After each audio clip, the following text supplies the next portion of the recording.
has an idea of what they want to be when they grow up. It can be doctor, lawyer, nurse, firefighter, police officer. The options are endless. For me, growing up, I never really knew what I wanted to be until I went to 5th grade. Couldn't see the board at school, so my mom took me to the eye doctor, and it just amazed me that somebody could put something on my face and I could see the board again. So for me, I wanted to become an optometrist. So according to my source, an optometrist is somebody who fit and describes contacts and glasses. They also help with ocular diseases such as cataracts, glaucoma, macular degeneration, and diabetic retinopathy. So today, I have the chance to pursue my dreams.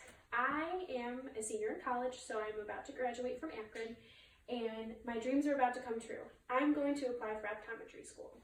So when applying for optometry school, there are 3 things that you really have to worry about: your prerequisite work, resume recommendations, and interviewing skills. So first, we're going to focus on the prerequisites. A few of the classes that optometry schools want you to take, this is from the Ohio State Optometry Admissions website. They want you to take classes such as inorganic chemistry, chemistry, biochem, microbiology, biology. So it's a lot of that hard science. They want you to understand you are going in the medical field, and they really want you to have those critical thinking skills that those types of science classes have for you. Along with the hard sciences, they also have you do things such as psychology, humanities, and social sciences. So along with that hard science, they also want you to have a side of you that understands people and how they work and how different people see different things. So that way later in your career, that could really help when working one-on-one with patients. Once you've finished all your coursework, you can take either the OAT or the GRE. The OAT is an optometry admissions test, and the GRE is a graduate entry exam. So it just depends on which one you want to take. A lot of optometry schools will take either one, but according to Ohio State, they want you to be in the 70th percentile or higher. So they want you to have good grades and a good test score, but that's not all that they're looking for. Earlier I mentioned that you need a strong resume, so now we're going to go over resumes. For a resume, you really want to make sure that your formatting is correct. You include things such as your education, your work experience, and your volunteer experience.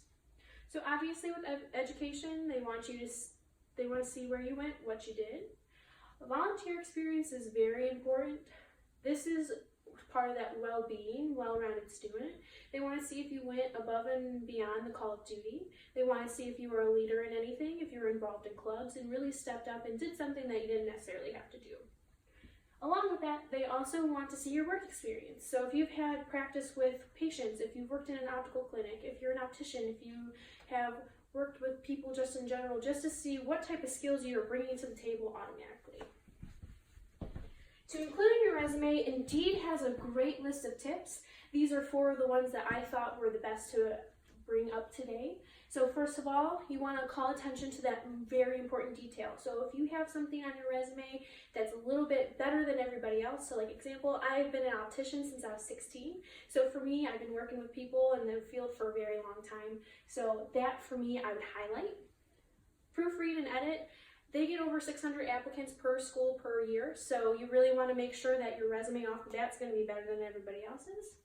You want to use active language just so they can see that you know how to write correctly. And then lastly, you want it to be easy to read and brief. You want it to be brief so that way when you get to your interview, you can expand on anything that is on your resume. So at this point in your career, you should be able to actually apply to optometry school. There are 23 different optometry schools in the United States. I personally want to go to the Ohio State Optometry School down in Columbus, Ohio. Not only is it because it's Ohio State, but I love the area and it would save me a lot of money to stay in state.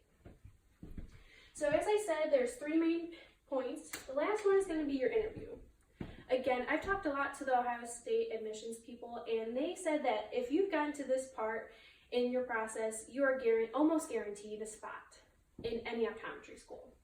So you've already gone through all the hard work, you've done all the experience, you've put in the time, you've put in the effort. Now it's time to really make sure that you hit it home. So there are things to remember when you are going in for an interview. first of all, you want to dress accordingly. So you want to go in that presentation and make sure that you look better than almost everybody in the room. If you can show them that you know how to dress professionally and you want to show them how well you can do that, it really shows on your character. Also, you want to prepare yourself.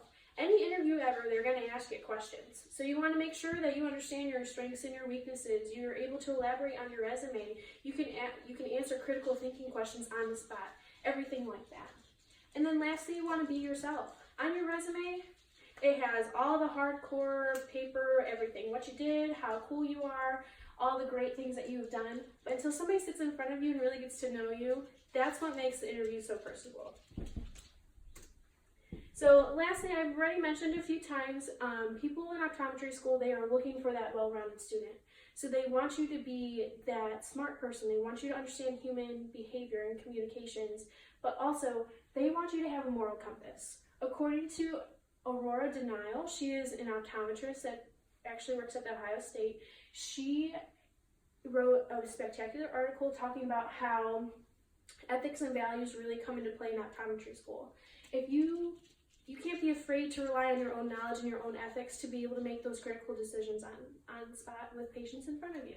So that's a really great place to start and really make sure that you become that well-rounded student that they're looking for. So in conclusion today, it is a process to get into optometry school and it may be difficult. So going through all the prerequisite courses and that GRE test, it can be really hard. Also, you want to make sure that resume is strong, so putting in the extra hours, putting in the volunteer opportunities, everything like that, getting that work experience. And then lastly, making sure you hit that interview hard. Making sure that interview is going to be what makes you stand out